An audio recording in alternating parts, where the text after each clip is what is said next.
is weet je wat loops. Een plek waar een mooie deur zit waar we doorheen moeten rennen. Dat heeft het productieteam gemaakt. En de deur van... Oké, als je dit zou zien.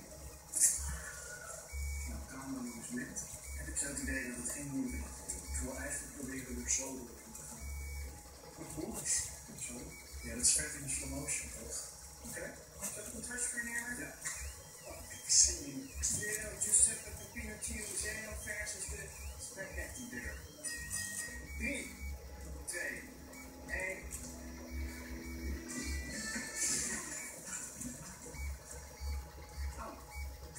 Oh, vet. Heel vet. Ik ben benieuwd naar de slow-mo.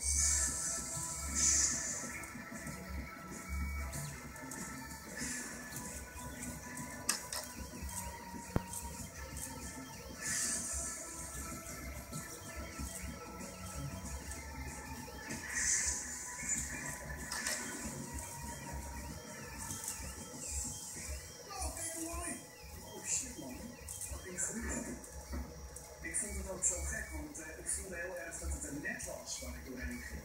Het was heel dik spinnen. Ja, terwijl ik eigenlijk dacht dat breekt. Maar je merkt echt dat de lijnmaat waar ik mee geplakt is, dat voel ik vooral tegen. Maar ja, je kan er doorheen springen is de conclusie, maar ik had het niet verwacht dat het zo sterk is. Nou, zie jij anders op het voelen? En jij sausje? Ik heb nog nooit zo één willen worden met de deur. Ik zou het niet willen samensmelten met de deur. En dat zou ik eigenlijk ook willen met degene naast die Dennis op staat. Ja, nou, ik sta er niet naast. Oh nee, ik ben onderweg.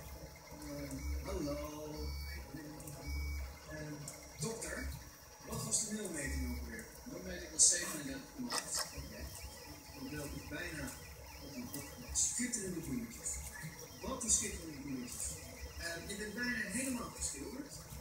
Wat is de temperatuur nu?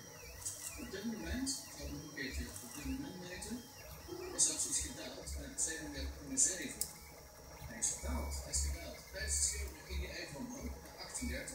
Het was een beetje aan de rillen toen het werd gedaald. En dan is het zelfs weer een beetje aan de rillen. Ja, Bas, waar denk jij nou dat dit experiment heen gaat? Nou,